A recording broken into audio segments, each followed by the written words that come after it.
This is AC35 Daily Update. The Louis Vuitton Challenger Series are down to the playoffs. As Oracle looks on, Ben Ainsley breaks the wing and takes a 0-2 from Peter Burling, while it's a 1-1 for Nathan Outridge and Dean Barker. And now from Bermuda, here's a Nautical Channel Sports correspondent, Nick Douglas.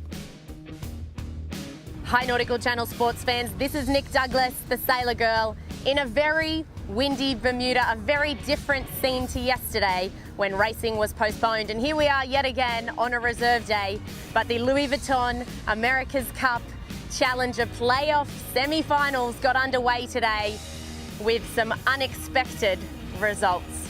In the first race of the day, we saw Emirates Team New Zealand, the winners from the qualifying series, match up against Land Rover BAR. Emirates Team New Zealand were off to a flying start, and we saw the top speed of the day, 44.5 knots across that top reach. Please start. Land Rover BAR were close behind all the way into the bottom gate, where there was just 3 seconds in the split, with Emirates heading off on port and Land Rover BAR heading off on starboard.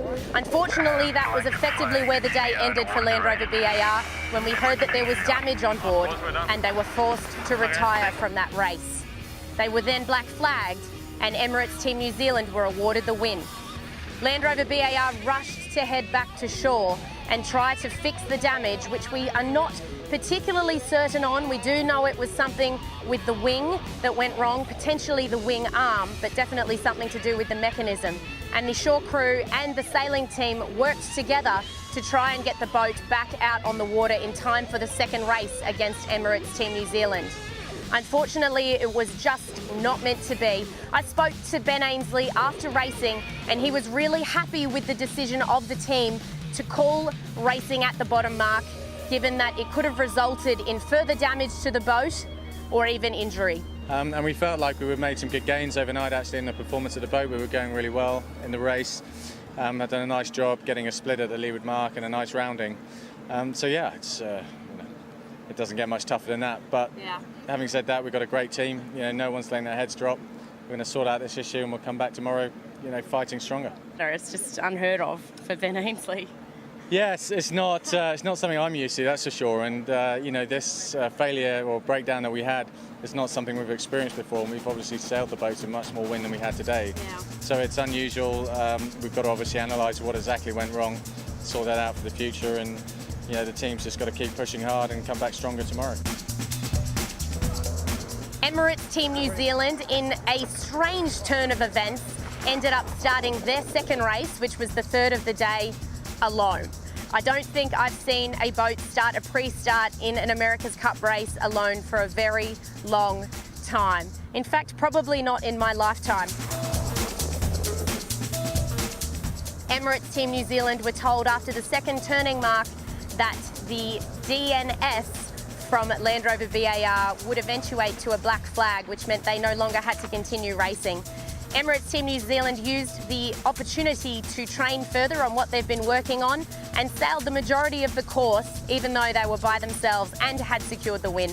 I spoke to Pete Burling about how Emirates Team New Zealand are progressing, even though they didn't effectively get to do much racing today. 2 wins to take away. Yeah, for ourselves, we would have loved to race, and that's what we're here to do. Definitely, it's all about racing and learning and improving your skills. And we're really happy to get that first pre-start in at least, and we're obviously quite happy with how we went about it. Managed to lead down the first reach, and it was obviously nothing you ever want to see looking across at one of your competitors, knowing they've had a pretty big failure. But for ourselves, we're still happy to walk away with 2 points. The second pairing in the Louis Vuitton America's Cup Challenger playoff semi-finals was between Artemis Racing and SoftBank Team Japan. In this windier weather, Artemis Racing is renowned for being exceptionally fast, but the prowess of Dean Barker and SoftBank Team Japan was a little bit much. They led from the start in the pre-start, lost it on the downwind, but managed to get back into the mix on the upwind with a port and starboard cross. They then led to the finish from there, making it 1-0 to the Swedes. In the second pairing between SoftBank Team Japan and Artemis Racing, it seemed to be a carbon copy of the first, with SoftBank Team Japan getting out into the lead early. On the downwind, Dean Barker took a slip in the jibe, and even though Artemis Racing had not had the best jibe, Artemis managed to take advantage of this small slip and create a split with SoftBank Team Japan up the work. They were the first team to use the boundary effectively in an upwind and led from there to create a 1-1 scorecard between Artemis Racing and SoftBank Team Japan in the second semi-final.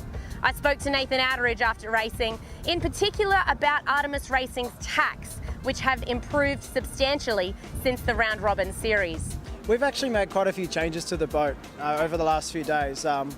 We've had a whole systems team watching our manoeuvres, obviously looking at everyone else's manoeuvres and trying to work out what we can do a bit better. We see Team New Zealand are turning the boat really quickly in the tacks. Oracle are turning it quite slow and smooth and producing similar manoeuvres. Training session this morning was awesome, and we still didn't start perfectly, but I think another day tomorrow with the same sort of system, and you'll see us tacking better and better. As you can see, all of the teams are pushing hard here in Bermuda, not only on the water, but off the water and in the sheds as well, with the development teams trying to ensure their team a spot in the final match against Oracle Team USA. And speaking of the defender, Oracle Team USA was out training for up to 3 hours today, even though it was effectively their first day off. No rest for the wicked, and we are here in amongst the action to bring you all of the updates. We will see racing for the second day of the Louis Vuitton America's Cup Challenger Playoff semi-finals on the 6th, and we'll be here to bring you all of the action. It's looking windy, so make sure you stay tuned. My name's Nick Douglas, I'm the Sailor Girl, and it's a pleasure to be reporting direct from Bermuda here on the Nautical Channel.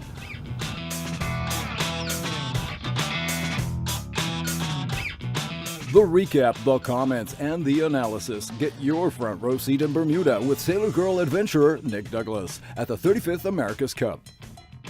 NC Sports, plunge into the action.